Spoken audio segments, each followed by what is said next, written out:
Good morning students. आज हम BA second year के लिए कुछ महत्वपूर्ण विषयों पर आ, कुछ इम्पोर्टेंट क्वेश्चन की जानकारी देना चाहते हैं आपको, जिसके अंतर्गत आप चाहें तो उसे वीडियो को गौर से देखें, सुने और वो सारे महत्वपूर्ण सवाल जो विभिन्न परीक्षाओं में आए हैं, इसके अलावा अर्थशास्त्र में उनसे संबंधित जितने भी महत्वपूर्ण टॉपिक होते हैं उन टॉपिक को ठीक से समझने के लिए इन सवालों की जानकारी आपको होना ज़रूरी है। उदाहरण के तौर पर जब हम राष्ट्रीय आय का चैप्टर पढ़ते हैं तो एक शब्द आता है ट्रांसफ़र पेमेंट, क्या होता है।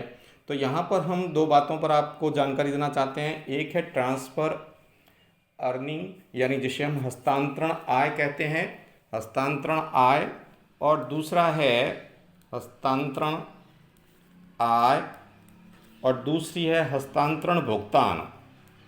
हस्तांतरण भुगतान, इन दोनों में क्या अंतर है तो आप इसे समझने का प्रयास करें। हस्तांतरण आय और हस्तांतरण भुगतान। हस्तांतरण आय उत्पादन के साधन की वह आय होती है जो उसे अवश्य प्राप्त होनी चाहिए, अन्यथा वह किसी दूसरे या वैकल्पिक उपयोग में चला जाएगा। यानी इसे आप इस रूप में समझने का प्रयास करें कि किसी भी उत्पादक के साधन को उसके काम में बनाए रखने के लिए, ताकि वह काम छोड़कर अन्यत्र न जाएं, तो दिया जाने वाला न्यूनतम जो भुगतान उसके लिए ज़रूरी होता है वह उसका ट्रांसफ़र अर्निंग कहलाता है, हस्तांतरण आय कहलाती है। और आधुनिक लगान की परिभाषा में भी ये बात बताई गई है कि रेंट क्या है। रेंट के बारे में ये बताया गया है कि लगान जो है वह रियल इनकम, जो वास्तविक आय होती है, रियल इनकम, और ट्रांसफ़र अर्निंग या ट्रांसफ़र इनकम, इनके बीच की अंतर जो होता है वही हस्तांतरण आय कहलाती है। यानी हम कह सकते हैं कि यह साधन की अवसर लागत या अपॉर्चुनिटी कॉस्ट होती है। तो आप समझ गए होंगे कि हस्तांतरण आय क्या है। हस्तांतरण आय किसी भी साधन को उस उत्पादन प्रक्रिया के तहत रखे जाने के लिए दी जाने वाली आवश्यक राशि होती है, जो उसके वैकल्पिक उपयोग में मिल सकती है। उतनी राशि को हम हस्तांतरण आय कह सकते हैं। दूसरी चीज़ आती है हस्तांतरण भुगतान। यह एक सरकारी व्यय होता है जिसके बदले में वर्तमान में कोई वस्तु या सेवा नहीं मिलती। यानी वह सरकारी व्यय जिसके बदले में उसे कोई वस्तु या सेवा नहीं मिलती है, और यानी हम यूँ कह सकते हैं कि एक इस तरह का सरकार द्वारा किया जाने वाला खर्चा है जिससे प्रोडक्शन प्रोसेस में कोई योगदान उनका नहीं होता है प्रत्यक्ष रूप से। जैसे वृद्धावस्था पेंशन है, बेरोजगारी भत्ता है, विधवा का भत्ता है, विकलांग भत्ता है, ये वो सारे ट्रांसफ़र पेमेंट्स के हिस्से होते हैं, यानी हस्तांतरण भुगतान होते हैं। राष्ट्रीय आय का भाग नहीं होता और कल्याणकारी राज्य में इनकी काफ़ी महत्व होता है। तो विद्यार्थियों, आपने ये प्रश्न नोट कर लिया होगा अच्छी तरह से कि हस्तांतरण आय और हस्तांतरण भुगतान क्या है। ठीक इसी प्रकार हम एक दूसरा क्वेश्चन लेते हैं जो अपने राजस्व वाले पक्ष से जुड़ा हुआ है, स्पेशली बीए सेकेंड ईयर के विद्यार्थियों के लिए और अन्य अर्थशास्त्र के विद्यार्थियों के लिए भी, कि कर जो है वो कर कई प्रकार के होते हैं। तो हम उन करों के डेफिनेशन को समझने का प्रयास करते हैं कि जैसे प्रगतिशील या आरोही कर, जैसे अंग्रेजी में हम कहते हैं प्रोग्रेसिव टैक्स, प्रगतिशील कर, प्रगतिशील कर या आरोही कर, प्रोग्रेसिव टैक्स।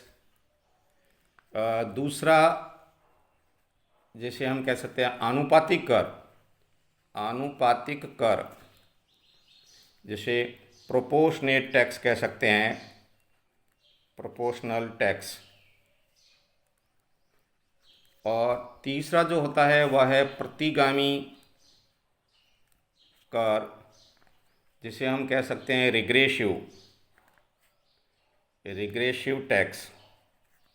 तो आपको इन तीनों टैक्सों में अंतर बताना चाहता हूँ कि ये कर किस किस तरह के होते हैं या इनमें क्या पारिभाषिक अर्थ है।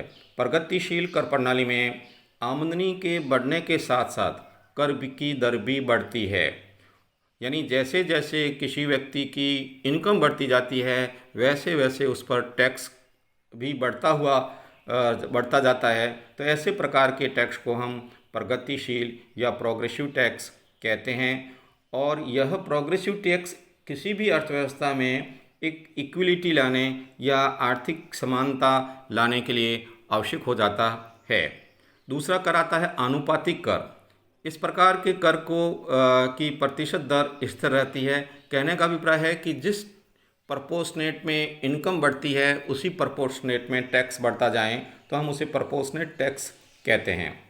तीसरा जो कर है वह है प्रतिगामी या अवरोही कर, रिग्रेसिव टैक्स।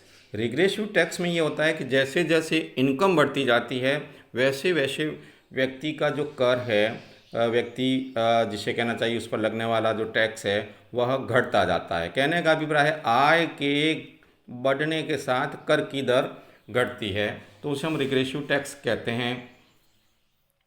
इसका भार गरीबों या कम आमदनी वालों पर अधिक पड़ता है, जैसे आम उपभोग की वस्तुओं पर लगा उत्पादन शुल्क या बिक्री कर, या इस प्रकार का एक अपने आप में प्रतिगामी कर है, जिसमें आप कह सकते हैं कि आमदनी के बढ़ने के साथ साथ कर की दर है वह घटती जाती है। तो विद्यार्थियों, आपने समझ लिया होगा कि प्रगतिशील कर क्या है। इनकम बढ़ने के साथ टैक्स की रेट भी बढ़े। प्रोपोर्शनेट टैक्स क्या है? इनकम के प्रोपोर्शनेट में ही टैक्स की रेट में चेंज हो तो उसे हम प्रोपोर्शनेट टैक्स कहते हैं, आनुपातिक कर कहते हैं। प्रतिगामी कर या रिग्रेसिव टैक्स क्या होता है कि आय बढ़ने के साथ टैक्स की दर का कम हो जाना प्रतिगामी कर कहलाता है। अब हम तीसरा क्वेश्चन लेते हैं, ओकुन का नियम क्या है।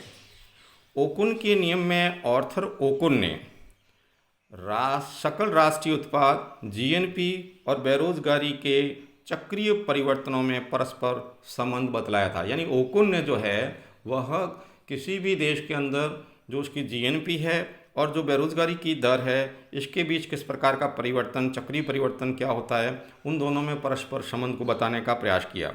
और ओकुन का नियम ये बतलाता है कि जब वास्तविक जीएनपी, जैसे हम कह सकते हैं एक्चुअल जीएनपी, और दूसरा है संभावित जीएनपी जिसे हम कह सकते हैं पोटेंशियल जीएनपी की तुलना में 2% घटती है तो बेरोजगारी की दर लगभग 1% बढ़ती है। यानी इसे आप ध्यान से सुनने का प्रयास करें कि ओकुन का नियम क्या कहता है। ओकुन का नियम ये कहता है कि जब एक्चुअल जीएनपी है यानी वास्तविक जीएनपी है वो संभावित जीएनपी की तुलना में 2% घटती है। कौन घटती है? एक्चुअल जीएनपी घटती है। किससे? संभावित जीएनपी की तुलना में अगर 2% घटती है तो बेरोजगारी की दर लगभग 1% बढ़ जाती है या बढ़ती है।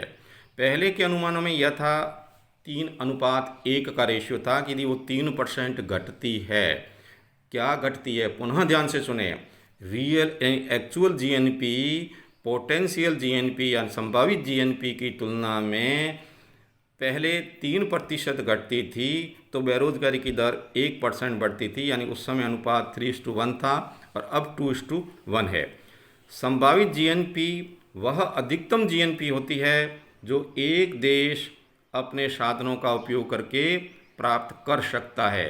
ये संभावित जीएनपी का मतलब क्या है कि वह अधिकतम जीएनपी जिसमें एक देश है वह अपने संसाधनों का उपयोग करके प्राप्त कर सकता है। तो विद्यार्थियों, यह था ओकुन का नियम, जिसके अंतर्गत आपको बताया गया था कि ओकुन ने किस प्रकार जो है वह जीएनपी और बेरोजगारी के बीच अपने नियम के अंतर्गत तुलना करके बताने का प्रयास किया।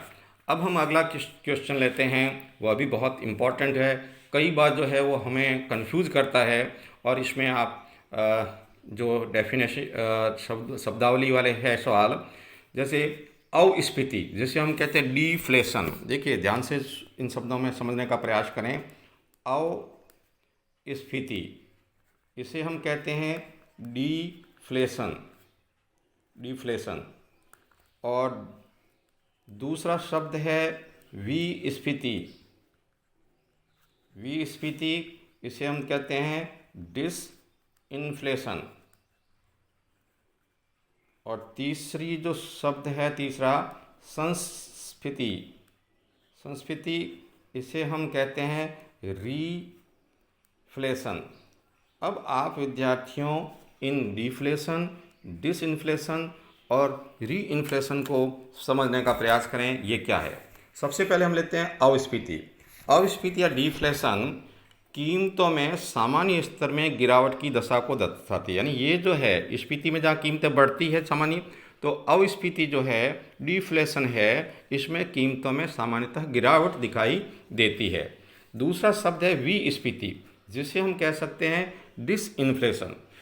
जब मुद्रास्फीति की ऊंची दर में कमी आती है तब उसे विस्फीति की अवस्था कहा जाता है। यानी जो मनी इन्फ्लेशन है वह एक ऊंचे दर से पहुंचकर फिर उसमें यदि कमी होने लगती है तो उसे हम डिसइन्फ्लेशन कहते हैं। यदि मुद्रास्फीति की दर 10% से घटकर 5% पर आ जाएं तो उसे विस्फीति की स्थिति कहा जा सकता है। अतः मुद्रास्फीति को कम करने के प्रयास विस्फीति के प्रयास माने जाते हैं। यानी एक अधिकतम या उच्चतम ऊंची दर से जब इन्फ्लेशन घटती है तो उस प्रोसेस को हम विस्फीति कह सकते हैं। तीसरा शब्द है संस्फीति, री इन्फ्लेशन। री इन्फ्लेशन क्या है कि जब मंदी को दूर करने के उपाय सफल होने लगते हैं तो हम उसे संस्फीति कहते हैं।